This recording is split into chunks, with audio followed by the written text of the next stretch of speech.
Have you ever been curious how your voice sounds to others? It turns out there is one way to discover it. Here are celebrity impressions performed directly before the real person. Jay Carey?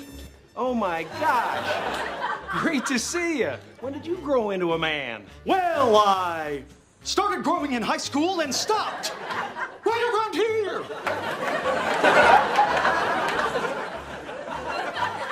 Alrighty then. And of course, my favorite, Jack Nicholson. I can't believe I ate the whole thing.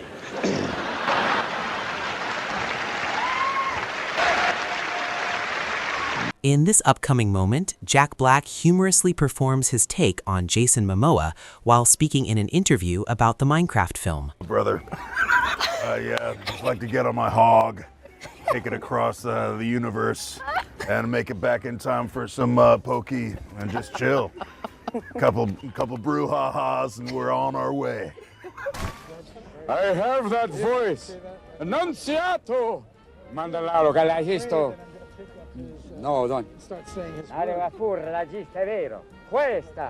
I'm out of order. You're out of order. It's impossible to talk about celebrity impressions without bringing up Godfrey.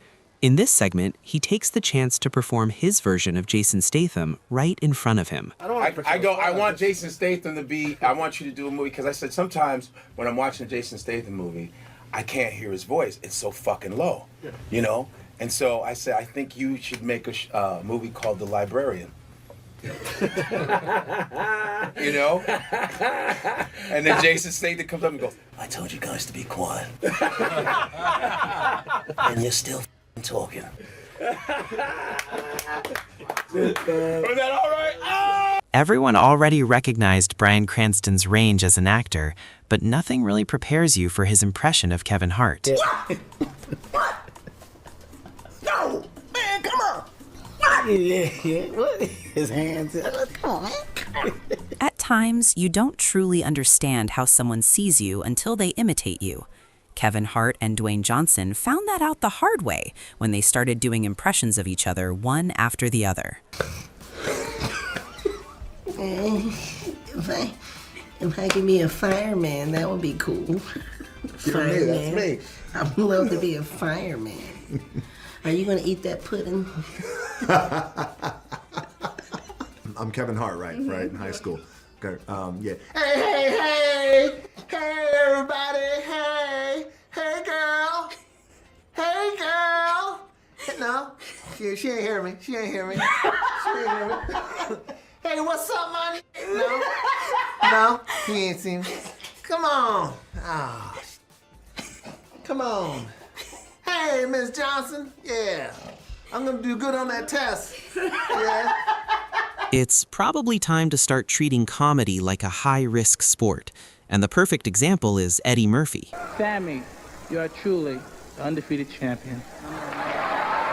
The producers of the show was hoping you'd have a little more feeling, more Mike, a little bit more Mike Tyson, more Mike Tysonism, like, hello, ladies and gentlemen, Sammy and I would like.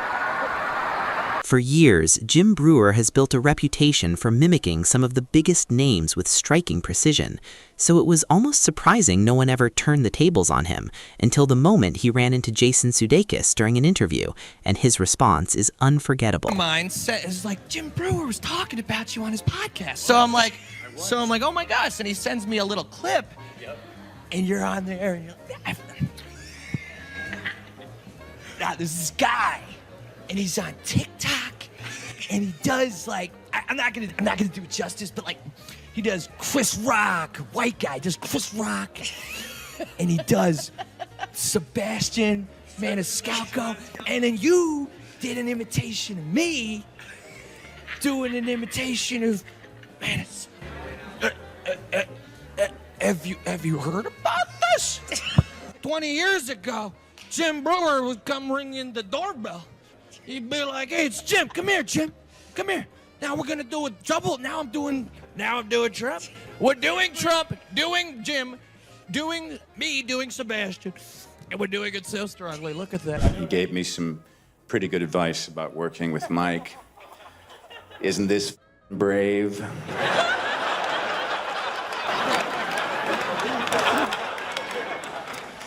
Another day, another $50,000.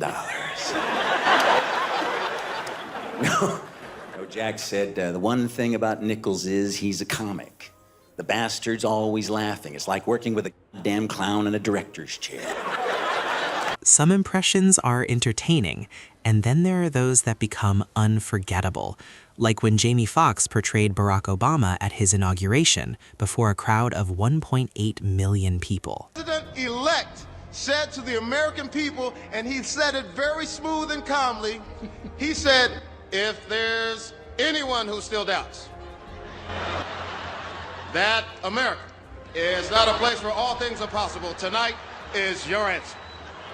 It's the answer that led those who've been told for so long by so many to be cynical and fearful and doubtful of what we can achieve to put our hands on the arc of history and bend it once more towards the hope of a better day. It's been a long time coming, but tonight, because of what we did at this defining moment, change has come to America. All right, all right, all right. Come on back to the Airstream after I make the best margarita this side of the Arroyo Grande. Cuervo Ellen. And I said, you know, I'm going to wear, she goes, is it cocktail? I said, well, I'm wearing like trousers, but cocktail. Right, yeah, they're cocktails. She goes, I will wear something tight and like a dolce maybe, but it will have fruit on it or flowers, so you know it's for the day. It's If you could look inside Dana Carvey's mind, you'd likely see an endless roster of voices he can replicate. And right at the top would be President George H.W. Bush. Happy holidays to y'all. Once again, it's that festive season. Tonight, our Jewish friends observe the fifth night of Hanukkah. The celebration of a military victory won centuries ago in a part of the world where today 400,000 brave Americans await my order to annihilate Iraq. This isn't the first time humor has created awkward energy between entertainers and political figures, although not every politician takes offense. In fact, President Bush appreciated Carvey's portrayal of him so much that he even responded to it during Saturday Night Live. Night Live made fun of me on a fairly regular basis. Do I have any hard feelings about that? Yes, I do. And I'll have my revenge when the time... The exchange didn't end there, as the political parody eventually turned into an unexpected friendly relationship between them. It went so far that the president personally brought Carvey to the White House for a speech that left a lasting impression. To the president is to start out with Mr. Rogers. It's a beautiful day in the neighborhood. Then you add a little John Wayne. Here we go. Let's go over the ridge. You put them together. You got George Herbert Walker Bush. I was staying in the Lincoln bedroom last night, and I couldn't resist getting on the phone, and I called up the Secret Service as the president. Feel like going jogging tonight? In the nude. Tom Cruise is usually known for keeping things upbeat on set, but like anyone else, he can have moments where patience runs them. In the following clip, Emily Blunt describes the first occasion she witnessed him getting visibly frustrated while they were filming. With sweat, I remember looking at him and he was like, guys, please roll. Please roll. And I just looked at him and I just went, oh, this sucks, like that. And he looked at me and he goes, it's a challenge. When people are asked to think of a better pairing than The Rock and Kevin Hart, this might be the answer. It's The Rock alongside Emily Blunt, plus his comedic take on her instantly recognizable British accent. British sense of Uma. No. As she likes to say. No, I don't. British I've never sense said of Uma. I've never said it. Uma. It gets worse. And then Michael Mann cuts back to the esteemed gentleman at the end of the sofa.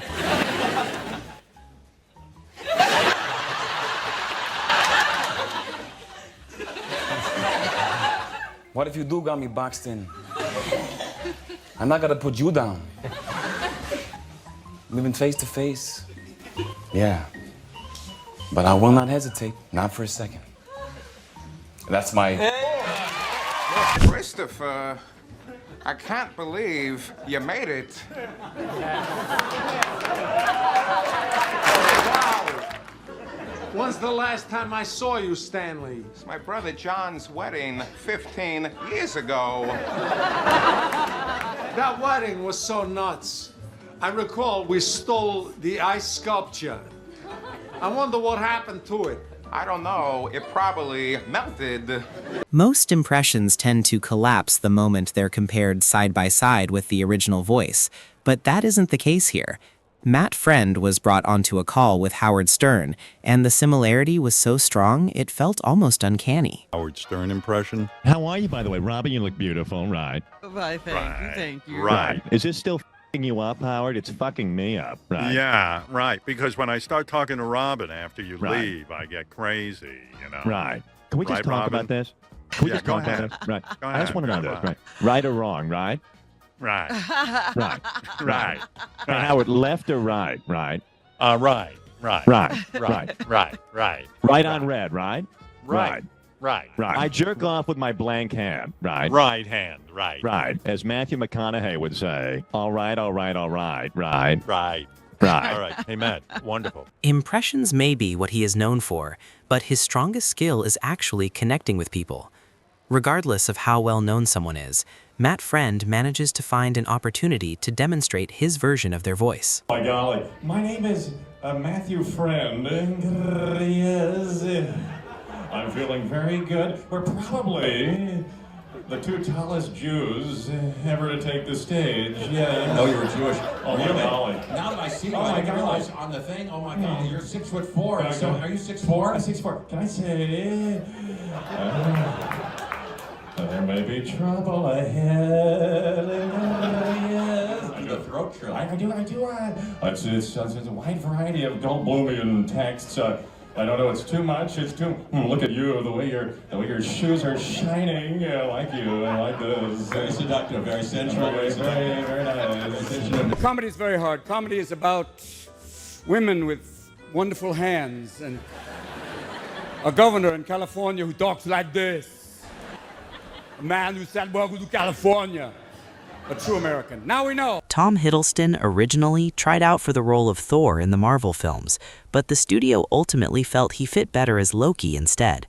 Although he didn't end up playing Thor, he later delivered an impressively accurate impression of Chris Hemsworth. Could do Chris Hemsworth as Loki.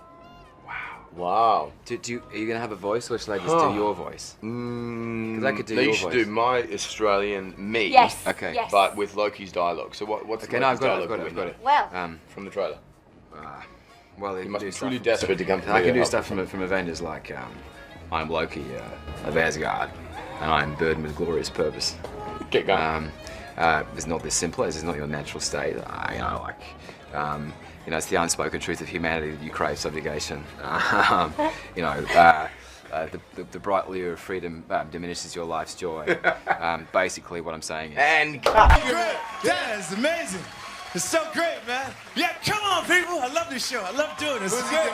It's great. Who is that? That's you. Being a strong actor can sometimes mean there's also a hidden talk show host within you, and Tom Hiddleston proved that point perfectly when he effortlessly slipped into a convincing imitation of Graham Norton. Welcome back.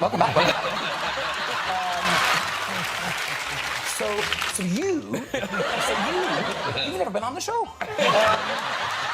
In the following moment, Michael McIntyre once again shows why he's considered a major force in comedy by delivering his take on Jeremy Clarkson. I'm in the bar. He would run down. Whose serve is it? It's my serve. If that serve was a woman, seriously, that's what I actually think. I'm doing an impression of Austin Butler as Elvis. You did the man, the husband, the son. That's very good. Crush that thing. Thank you. Can we do a little If I Can Dream for the camera? I'd like to hear you do it. Of a better land where all my brothers. Congratulations. You satirized me with hate crimes about the way I talk.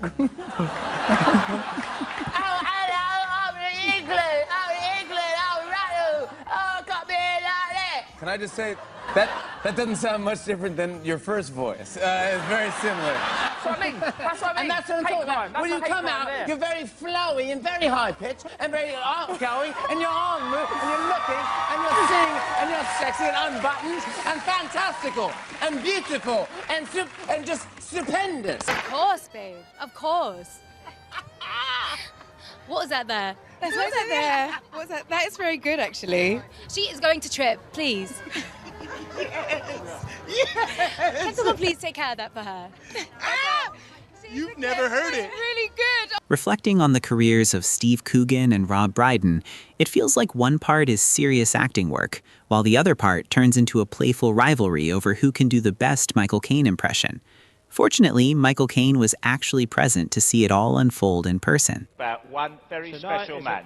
Tonight is about, and by the way, What? You're only doing him Yeah. when he's got, you can only do it with the cigar voice later on. That is not true. I could do the young Michael Caine talking like that, but I could also do the Batman Michael Caine. But you can't do the emotional Michael Caine. His voice. I can do. It is this. I can be That. a lot more No, you emotional. can't. I do not want to bury another Batman. Do you know what I hear? He doesn't like people doing impersonations. He doesn't like people doing impersonations? He thinks it denigrates his art and his creativity. You are taking the mickey out of me, and I do not like I it. don't like everything from Alfie to Zulu. I love Zulu. That was a wonderful film. I I thought that know. was Zulu I was thought- one of his best films. You're funny men, but you're out of shape.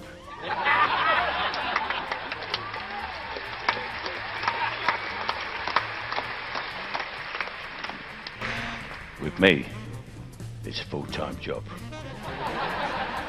Now, behave yourself and watch this.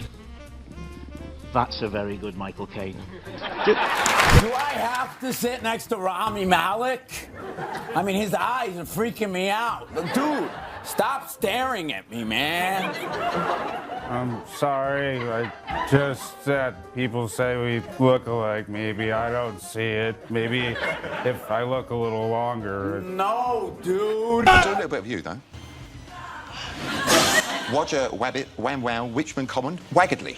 That's nothing like me. Exactly like you.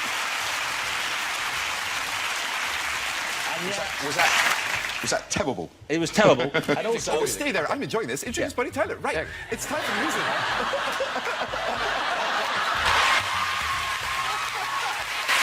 Hold on. Yeah. It's all there. It's too fast. They don't have a blueprint. They don't have a blueprint for me, though. I got to for them.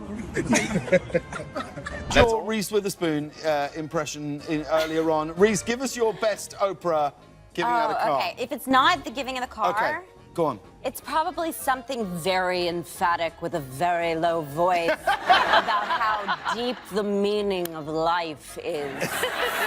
Most of the time, Elliot Loney is known for mimicking tennis players, but on this occasion, he switched things up and took on someone completely different, Bear Grylls. I'm Bear Grylls. I'm smack bang in the middle of this court, just trying to get my bearings. It's just really hard to get my bearings when it's just so desolate out here. Really barren, very barren. Guy looks really familiar, but I don't know.